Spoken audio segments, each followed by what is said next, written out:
Ya, selamat malam. Assalamualaikum warahmatullahi wabarakatuh. Salam sehat sejawat rupa. Mohon maaf agak terlambat karena ya balik lagi karena biasanya habis praktek dan kadang kalau pas pasiennya penuh eh, harus mengutamakan pasien terlebih dahulu ya. Mohon maaf agak terlambat untuk hari ini. Jam berapa? Jam 8.20, 21. Ini sampai saking penuhnya saya belum sempat bikin contekan materi ya, jadi benar-benar ini seperti halnya Anda tiba-tiba tanya ke saya bagaimana membangun bisnis kesehatan tapi minim privilege ya, jadi ini benar-benar spontan jawaban saya. Ini satu-satunya contekan hanya judulnya saja, bangun bisnis kesehatan tapi minim privilege, takut lupa judulnya saya, jadi saya tulis. Tapi kalau yang lainnya belum saya siapkan sama sekali. Ya ini spontan aja ya. Jadi mungkin sambil sharing pengalaman, barangkali ada juga yang di sini mau sharing pengalaman yang membangun bisnisnya tapi minim privilege ya. Saya nggak bilang sama sekali tidak ada privilege ya. Jadi semua yang ada di tubuh kita, semua yang menempel pada diri kita atau yang ada di sekitar kita itu privilege ya. Kita tidak boleh mengabaikan itu. Artinya jangan sampai mulai dari nol itu sama saja mulai pembuahan diri Anda itu mulai dari nol ya. Jadi tidak ada yang istilahnya mulai dari nol, mulai dari minimal mungkin ada ya. Nah, sambil sharing pengalaman aja ya, mungkin dulu untuk bisnis saya seperti klinik Raisa itu juga minim privilege sebenarnya, tapi ya tetap saya bersyukur bahwa saya dikasih lokasi ya, lebih tepatnya lokasi bukan tempat ya. Kalau tempat itu kan biasanya sudah jadi, tinggal dipakai, tinggal diisi. Tapi kalau ini benar-benar dari gudang ya, mirip sama founder-founder itu ya, Facebook, terus Apple, mulai dari gudang ya. Mark Zuckerberg sama Steve Jobs itu kan juga mulai dari gudang ya. Nah ini saya juga sama mulai dari gudang. Tapi kalau gudangnya mereka mungkin lebih bagus ya daripada gudang yang saya pakai dulu. Jadi dulu memang awalnya uh, mau disediakan tempat ya, bukan cuma lokasi, dulu mau disediakan tempat tapi di lokasi yang berbeda. Hanya saja ternyata di tengah jalan tidak sesuai harapan, akhirnya kami harus pindah. Kenapa saya bilang kami ya, karena waktu itu memang saya sudah mulai merekrutmen orang, sudah mulai mengadakan pelatihan tentang vaksin, mengundang trainer dari luar, jadi udah dibekali pelatihan tentang vaksin. Tapi di tengah jalan lokasi yang mau kita tempat yang mau kita gunakan ternyata tidak jadi kami gunakan karena ada suatu hal. Akhirnya kami harus berpindah lokasi. Alhamdulillah waktu itu dari ibu mertua mau menyediakan lokasi yaitu di rumah beliau. Kebetulan juga meskipun bukan di pinggir jalan besar, bukan di pinggir jalan besar utama, tapi masih tengah kota. Akhirnya ya karena sudah tidak ada modalnya sangat-sangat minim, tidak mungkin mau menyewa tempat, akhirnya gudang pun saya gunakan. Dan saya waktu itu bertekad meskipun modal sangat minim tetap harus bisa menghasilkan sesuatu yang maksimal.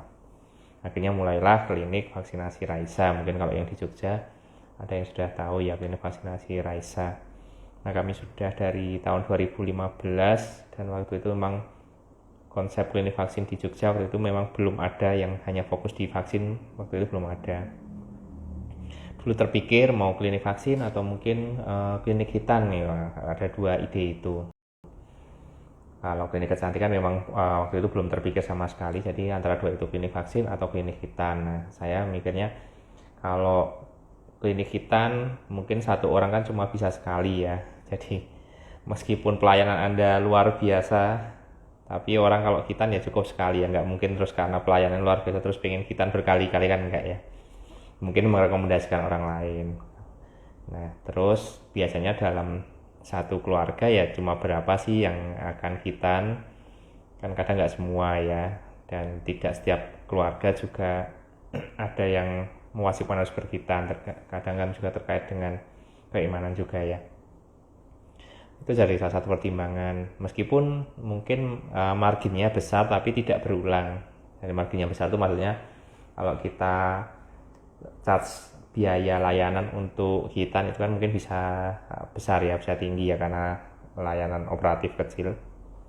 Tapi ya itu hanya bisa sekali kan satu orang. Akhirnya kepikiran apalagi, oh ya kalau klinik vaksin mungkin marginnya sedikit lebih kecil, mungkin seperlimanya atau seperempatnya, tapi satu orang bisa berkali-kali. Kemudian ada banyak event massal. Musim klinik kita juga ada event massal ya, hanya kan biasanya hanya di akhir semesteran ya, akhir liburan, pas liburan sekolah. Tapi kalau klinik vaksin bisa sewaktu-waktu, tidak menunggu liburan sekolah.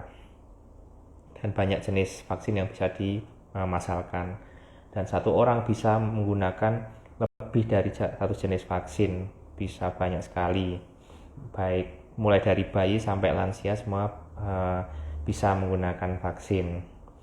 Meskipun waktu itu vaksin dewasa belum terlalu populer seperti saat ini, cuma tetap potensinya ada. Baru sekarang akhir-akhir ini karena ada COVID, orang baru mulai menyadari bahwa vaksin dewasa itu juga ada dan penting. Tuh dulu pertimbangannya itu. Jadi satu orang bisa berkali-kali, jenisnya pun banyak sehingga bisa dilakukan cross selling istilahnya ya, saling di cross pakai produk A, B, C, kemudian dipaket, kemudian di segala macam. Kemudian satu keluarga bisa semua, dan kalau pelayanan bagus ya mereka kan berulang lagi ya. Itu salah satunya. Kemudian itu sedikit melantur ya terkait pengalaman, karena mohon maaf belum menyiapkan benar-benar belum menyiapkan materinya. Jadi ini spontan aja. Membangun bisnis kesehatan tetapi minim privilege ya, judulnya itu. Kemudian apalagi ya, nah ya tadi saya bilang bahwa waktu itu privilege saya adalah alhamdulillah diberikan lokasi, meskipun harus melakukan renovasi dan segala macam dengan modal yang sangat-sangat minimal, benar-benar minimal. Waktu itu di awal saya hanya dimodali 25 juta untuk memulai semua ya, bayangkan harga vaksin berapa, modalnya cuma 25 juta. Kemudian akhirnya ya tetap nggak mungkin mencukupi karena harus masih beli kulkas, masih beli peralatan di dalamnya, furniture, kemudian peralatan medis, BHP dan segala macam. Akhirnya tidak menutup ya. Belum lagi operasional, sudah ada 3 karyawan waktu itu yang dari luar. Nah akhirnya ya mau tidak mau disambi kerja. Jadi saya kerja, hasil dari kerja di tempat lain ya buat modali untuk klinik vaksin tersebut. Jadi bisa dibayangkan saya di klinik vaksin tersebut tidak digaji, saya memberikan waktu, kemudian saya masih memberikan modal. Jadi selama 2 tahun saya benar-benar tidak digaji. Jadi ya menurut saya ya kalau mau merintis dari modal yang minimal, apalagi tidak punya privilege ya seperti itu. Ya privilege itu tidak harus dalam bentuk harta ya, privilege itu bisa dalam bentuk pengaruh dan segala macam. Artinya misal Anda anak seorang ternama dan sangat disegani di kota Anda sehingga lebih mudah mengurus perizinan.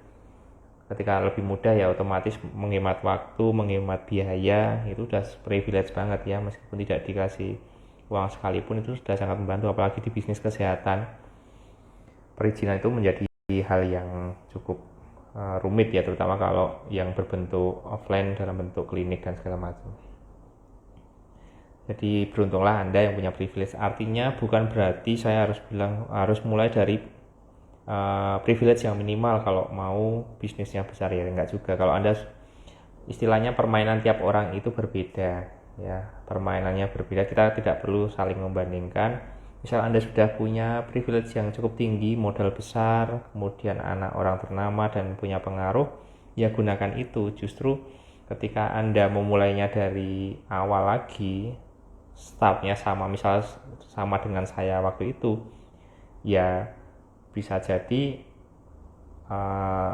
cukup konyol ya. Artinya sudah punya modal, belum tentu ketika saya dikasih modal seperti halnya Anda atau saya diberikan privilege seperti Anda, bisa mengoptimalkan seperti halnya Anda mengoptimalkan privilege Anda. Artinya kita berada di jalur yang berbeda, jalur permainan yang berbeda, punya aturan yang berbeda, garis finish yang berbeda.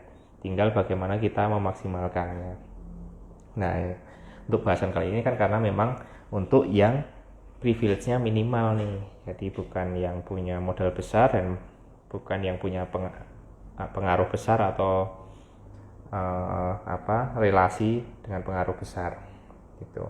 Sambil saya sapa ya, ini ada dari Nurul Aini _22_02 sapa dulu. Kemudian ada klinik Dr. Gigi Femita. Nah, ini mungkin dari Dr. Gigi Femita ini juga punya pengalaman juga, mungkin bisa nih dok share juga di kolom komentar, atau pengen join live video boleh dok. Jadi apakah Dr. Femita ini membangun dari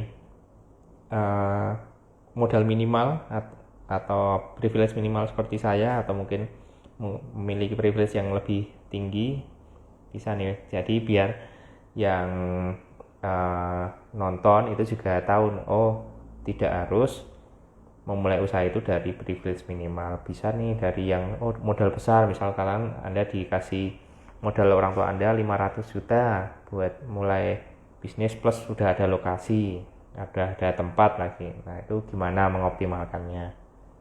Tapi untuk bahasan kali ini memang di privilege minimal. Artinya ketika kemarin sudah sempat kita bahas tentang kuadran-kuadran modal itu ya, apa yang bisa Anda optimalkan, apa yang Anda punya saat ini. Karena waktu itu saya untuk modal uang itu minimal, wah ini klinik Dr. Femita bilang juga nih, sama ada modal minimal juga. Tapi bisa jadi modal minimalnya dokter sama saya lain ya. Ini dok, mungkin saya cerita pengalaman yang saya ya. Dulu cuma dimodali 25 juta. Kemudian istilahnya ditalangi lagi sendiri itu sekitar 50, jadi total itu sekitar 75 juta untuk mulai sebuah klinik vaksinasi. Waktu itu memang dalam bentuk praktek dokter yang menyediakan layanan vaksinasi, karena waktu itu memang untuk vaksin itu bisa dokter praktek layanan umum itu bisa mengambil vaksin langsung ke distributor. Tapi di tengah jalan kan di tahun 2018 kalau tidak salah itu sudah tidak bisa lagi. Akhirnya kami mau tidak mau harus maju ke dalam bentuk klinik itu. Nah, apalagi kalau klinik dokter gigi ya, modal 75 ya jelas nggak cukup ya dok ya. Itu untuk kursi giginya, untuk peralatan gigi itu kan mahal-mahal ya. Saya aja ini merintis klinik THT aja tahu kayak kursi THT segala macam. Akhirnya ya nggak beli ya karena menurut saya kurang efisien kalau untuk praktek THT ya. Artinya kursi yang hanya untuk tindakan seperti itu harus mahal, itu kurang worth it lah intinya, untuk kurang efisien juga. Nah, ini yang pakai kursi biasa aja yang bisa diputer-puter, kursi putar seperti yang saya gunakan ini, bisa putar-putar ini. Itu udah cukup sih kalau di tempat praktek saya sekarang. Nah, ini modalnya mungkin lebih besar karena saya benar-benar tidak ada privilege untuk yang klinik THT ini, karena tidak dibekali lokasi. Akhirnya mau tidak mau harus menyewa pun bukan menyewa di tempat saudara sendiri ya, benar-benar orang lain, saya nggak kenal siapa waktu itu. Ada lokasi ya saya sewa, dan lokasinya pun sangat strategis meskipun tempatnya kecil tapi 3 lantai. Itu kan artinya butuh modal ya cukup besar. Artinya saya harus menghitung-hitung yang lebih efisien yang seperti apa. Tapi karena sudah belajar dari klinik sebelumnya ya, saya sudah tahu strategi seperti apa yang sebaiknya saya gunakan. Jadi tidak berfokus hanya membangun engagement di media sosial, karena itu nanti kadang kita terjebak ya untuk yang, tapi tidak semua ya, ini hanya beberapa tentang tempat layanan. Artinya ketika Anda punya tempat praktek klinik yang sifatnya kan offline ya, nah engagement Anda di media sosial bisa jadi tidak berbanding lurus dengan engagement Anda di tempat layanan. Maksudnya gimana? Misal di media sosial Anda rame banget nih, tiap Anda posting ribuan, ratusan ribu yang nonton, yang like ribuan, kemudian yang komentar bisa di atas 100 katakanlah. Tapi belum tentu tempat layanan Anda rame, ya, karena engagement yang engagement yang terbentuk di media sosial bisa jadi lain dengan yang di tempat praktek. Jadi yang perlu dipastikan apa ya? Yang perlu dipastikan bahwa Anda memastikan yang tampak di media sosial Anda itu, tempat layanan Anda, cukup profesional. Jadi tidak perlu Anda sibuk tiap hari joget-joget untuk bisa menarik audiens sehingga banyak follower dan segala macam. Ya mungkin mereka merasa terhibur saat itu ya, tapi kadang kan kita juga bayangkan kita jadi pasien, lihat dokternya tiap hari sibuk joget-joget dan segala macam. Kira-kira ini tempat layanannya seperti apa sih? Dokternya sibuk seperti ini, kurang lebih seperti itu ya. Maksudnya, tapi ya silakan, itu kan kembali lagi ke masing-masing. Mungkin memang Anda hobi dansa, hobi salsa, ya mau joget-joget tiap malam, ya tidak ada masalah. Cuma itu saja yang perlu dipastikan, bahwa tempat layanan wajib terlihat profesional di media sosial. Jadi itu justru lebih penting ya dibandingkan engagementnya aja. Karena kalau cuma mau ngejar engagement, Anda bikin giveaway, Anda bikin apapun itu yang sifatnya untuk menarik engagement, itu mudah sebenarnya. Hanya saja ketika mendorong mereka untuk melakukan atau mengkonvert mereka menjadi seorang customer Anda, itu bukan hal yang mudah dan bukan hal yang sejalan dengan engagement yang tadi itu.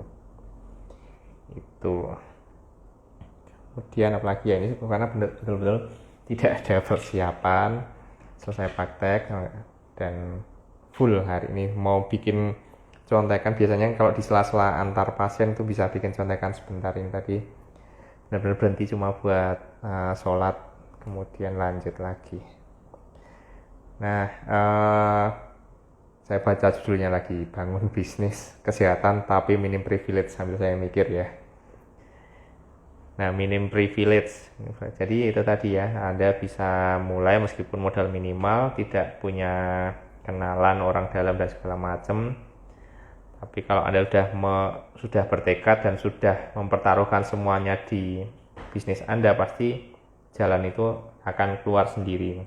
Ada jalan yang akan ditunjukkan kepada Anda, ada jalan yang akan dibuka untuk Anda selama niatannya juga baik, dengan cara yang baik ya. Ingat, dengan cara yang baik. Karena mungkin Anda pun punya pengalaman yang sudah punya usaha, klinik atau apapun itu. Ada salah satu atau dari karyawan Anda itu yang buka layanan yang sama persis dengan Anda tanpa permisi, atau mungkin justru menggunakan sebagian merek Anda sehingga seolah itu bagian dari tempat layanan Anda, padahal sebenarnya sesuatu yang baru yang mereka bikin sendiri. Nah, itu kan berarti sudah memulai sesuatu dengan sesuatu yang tidak baik. Nah, saya juga ada pengalaman seperti itu ya, 2 kali. Salah satu karyawan bikin lagi sebuah klinik vaksin, bahkan membawa salah satu karyawan yang sudah lama di tempat saya, yang sudah tahu istilahnya manajemen di dalam dan segala macam, pengelolaan vaksin, dan juga database beberapa pasien, database beberapa klien kami yang biasanya melakukan vaksinasi massal, dan mereka bikin baru di tempat yang baru, keluar dari tempat kami, dan klien kami yang biasanya dengan kami tiba-tiba beralih ke mereka. Nah, itu kan juga harus menjadi concern akhirnya ya, sekarang sudah tiap saya lewat ya kliniknya sepi, hidup sekarang mati tak mau, dan sekarang sudah tutup ya.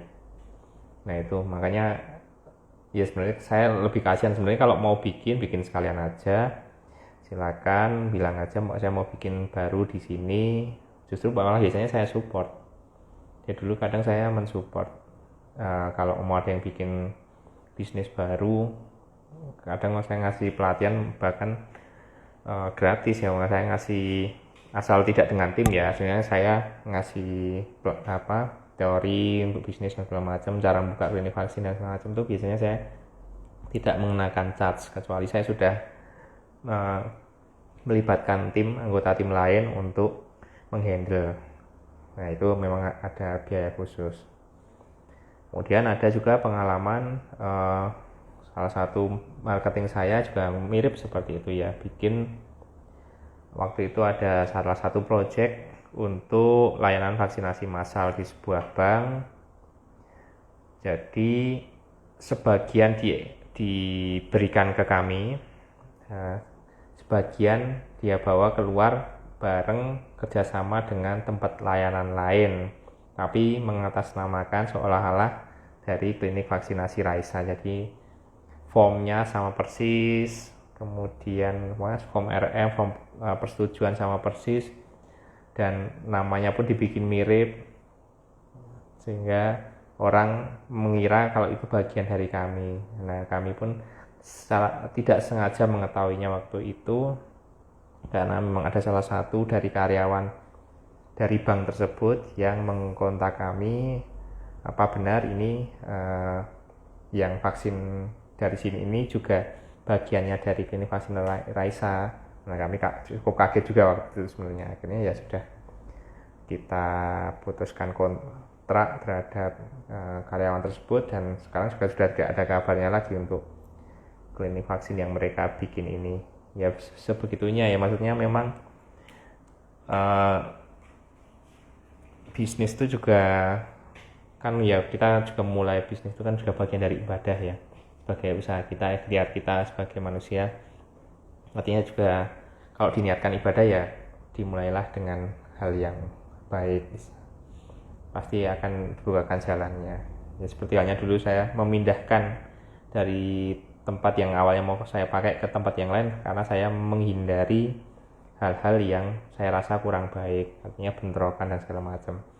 Saya tidak mau mulai bisnis dengan cara yang tidak baik.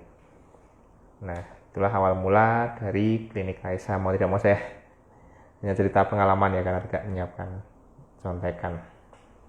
Saya baca lagi judulnya, bangun bisnis kesehatan tapi minim privilege. Nah mungkin nanti dari Anda ada nih yang punya pengalaman. Ini dari Firmanadix. Nah ini saya juga join nih, Almarisa AP ya, dulu pulang telat ya. Telat, kira ngapain, ternyata malah IG live pulang telat ya.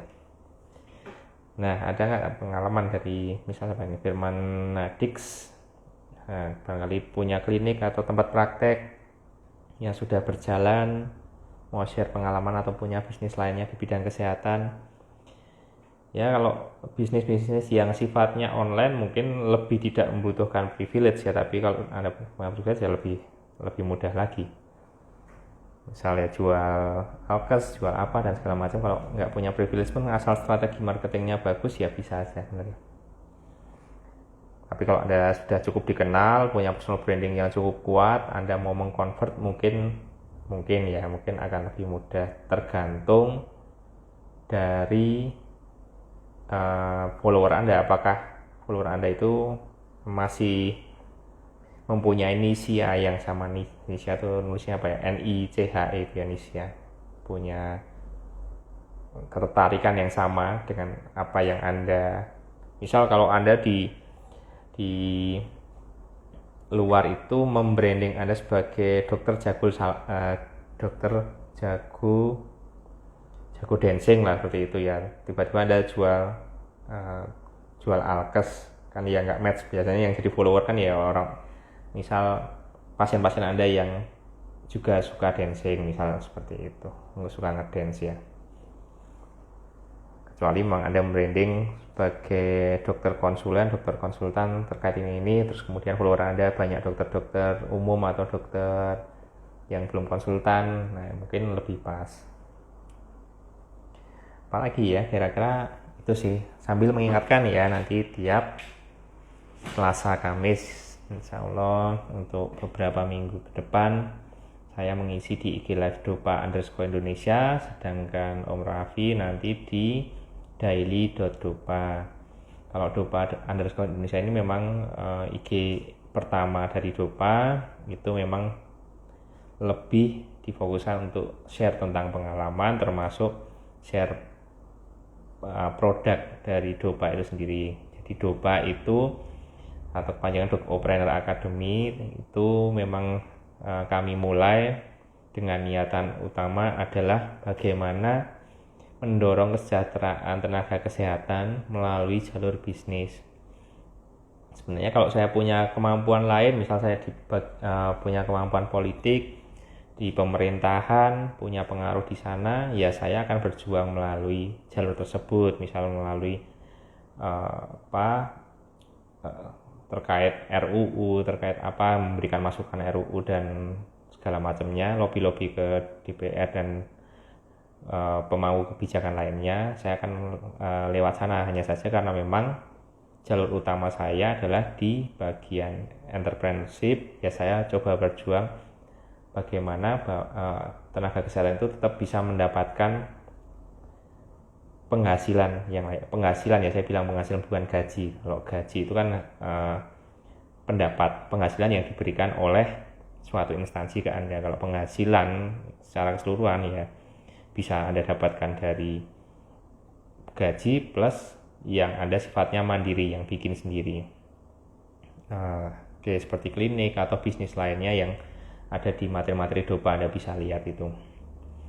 Apapun background Anda, asalkan tenaga kesehatan, insya Allah kami menyediakan saluran-saluran khusus untuk bisnis yang sesuai dengan saluran Anda. Meskipun Anda pengen belajar lainnya juga boleh, karena bisa jadi Anda bukan seorang murni pebisnis tapi investor, mau bikin yang di luar bidang Anda bisa, sebagai bentuk support Anda terhadap dunia entrepreneurship di bidang kesehatan, untuk membantu meningkatkan kesejahteraan tenaga kesehatan. Dengan banyaknya sektor-sektor swasta, kemudian UMKM di bidang kesehatan, itu nantinya juga akan sedikit demi sedikit pasti akan mendongkrak gaji tenaga kesehatan di luar sana. Ketika kita bisa sukses, bisa mendapatkan penghasilan besar dari usaha mandiri, pasti bargaining posisinya akan lebih bagus ketika Anda nanti di tempat layanan kesehatan. Daripada kita kerja di sana, kenapa kami nggak mending bikin sendiri, kan seperti itu. Artinya mereka mau tidak mau untuk memenangkan negosiasi gaji, pasti akan meningkatkan upahnya atau gajinya di kontrak tersebut. Ya, sambil saya sapa lagi dari operator sunat Indonesia. Nah, ini pasti pengalamannya juga sangat banyak ini. Kami untuk materi sunat belum selesai ya, klinik kita nanti Dokter Imam ini, karena beliau sibuknya luar biasa muter se-Indonesia untuk ngisi materi-materi entrepreneurship. Ya, beginilah resikonya kalau kami menggandeng orang-orang yang sudah cukup sukses tuh ya kayak gini ya. Jadi saya sendiri hanya orang ya, kaum umbi-umbian yang mencoba menggandeng banyak orang-orang sukses di luar sana agar mau berbagi, sehingga mereka tidak sukses sendiri tapi turut membantu orang-orang lain atau tenaga kesehatan lain untuk ikut sukses bersama mereka. Ini juga ada Mbak Ayu ya, Mbak Pakarti Ana Yusukmana. Nah, kita sapa dulu Mbak Ayu. Nah, Mbak Ayu ini yang ngisi di materi bisnis diet catering sehat. Nah, bagi Anda yang di bagian gizi, atau tidak perlu yang bagian gizi ya, tapi terutama yang punya background bagian gizi, sarjana gizi, atau mungkin kalau di rumah sakit di bagian gizi, ya boleh bikin usaha sendiri di luar tempat kerja Anda. Diet contohnya yang seperti dilakukan Mbak Ayu ini, diet catering sehat. Nah, kita support nih dunia kesehatan melalui diet catering sehat ini. Jangan sampai kebanyakan kita tiap hari hanya dijejali makanan-makanan berpengawet, makanan-makanan junk food dan segala macam. Kalau bisa ya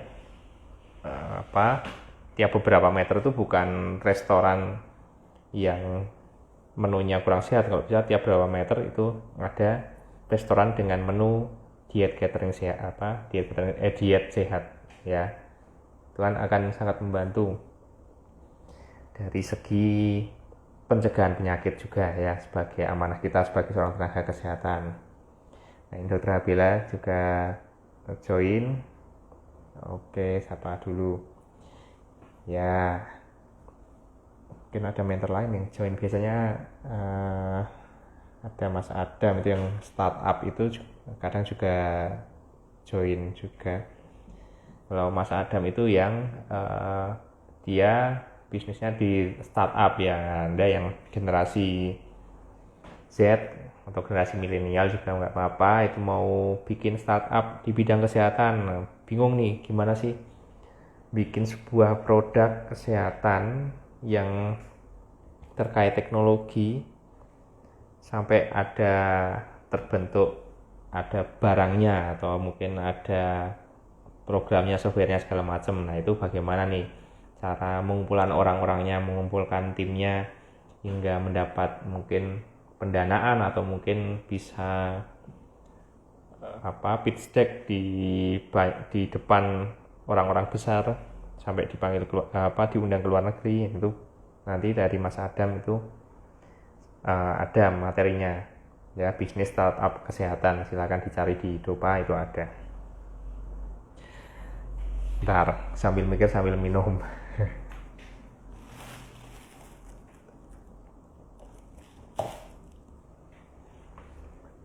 Lagi ya itu sih.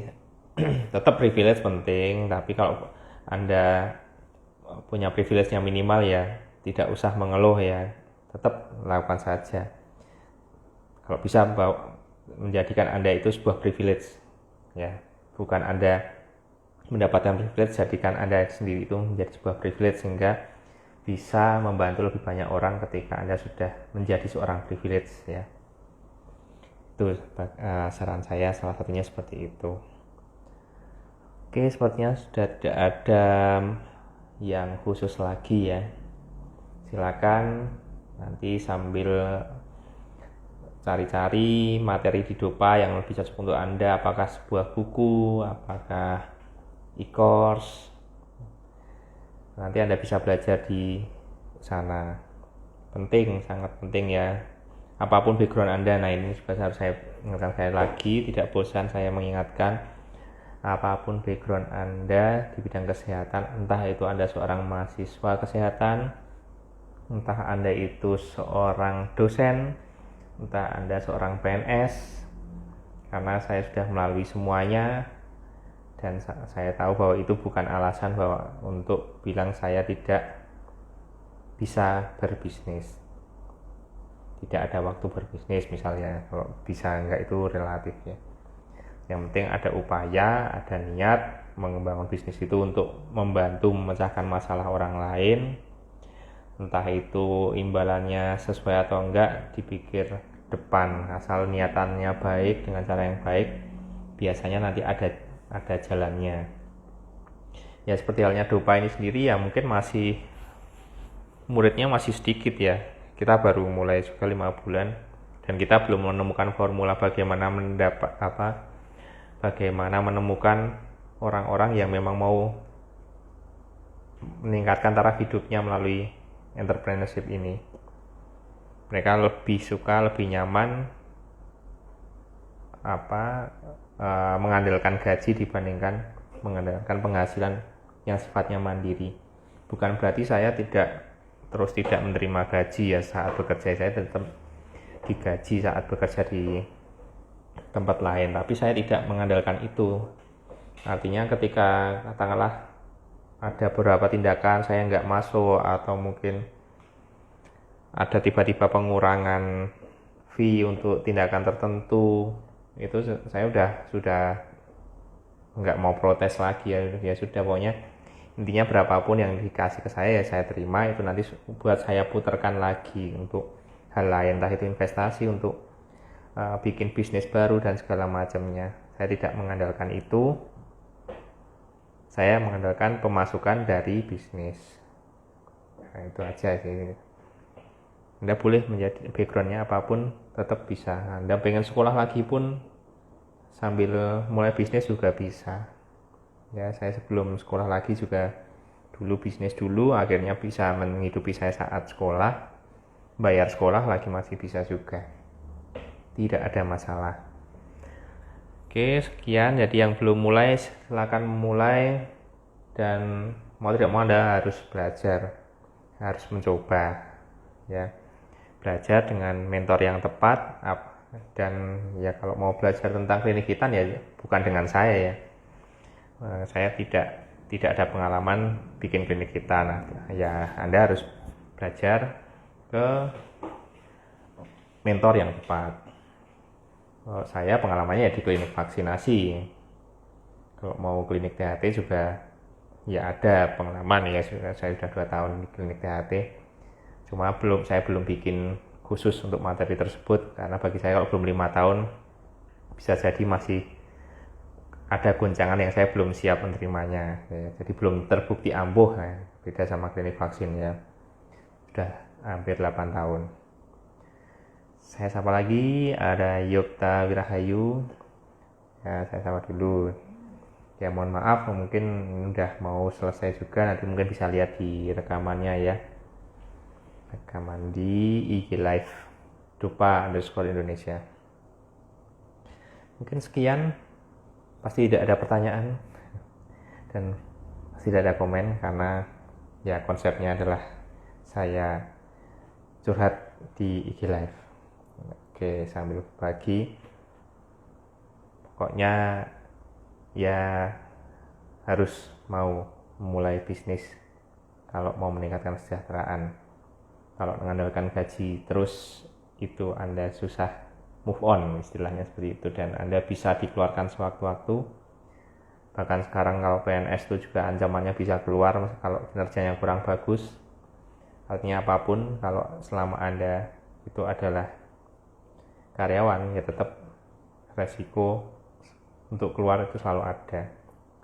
Sehingga kalau Anda sudah membekali diri menjadi orang entrepreneur, Anda mau stay atau mau dikeluarkan, Anda sudah siap. Dan kalaupun Anda stay, itu justru Anda memberikan nilai lebih ke instansi yang Anda tempati. Karena inovasi seorang entrepreneur biasanya sering dibutuhkan di instansi-instansi, apalagi sekarang banyak instansi-instansi pemerintah yang mulai melakukan transformasi sehingga membutuhkan kecepatan inovasi. Begitu, sekian, karena sudah malam juga, saya tutup. Terima kasih sudah join. Kalau ada saran dan masukan ke Dupa, silakan. Atau ada yang mau ikut mensukseskan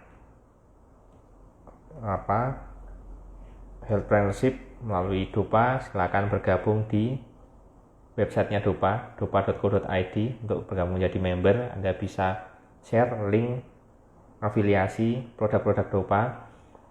Komisinya cukup besar, satu produk itu bisa 50.000, baik yang bentuk e-course maupun yang berbentuk buku sama. Di samping Anda mendapat komisi, Anda telah membantu tenaga kesehatan di luar sana untuk mendapatkan penghidupan yang lebih layak. Itu ya, jadi dimindsetkan tidak hanya yang finansialnya, tapi yang di luar itu ada yang jauh lebih besar daripada keuntungan finansialnya. Sekian, selamat malam. Waalaikumsalam. Wassalamualaikum warahmatullahi wabarakatuh. Salam sehat sejawat Dupa. Izin saya off ya.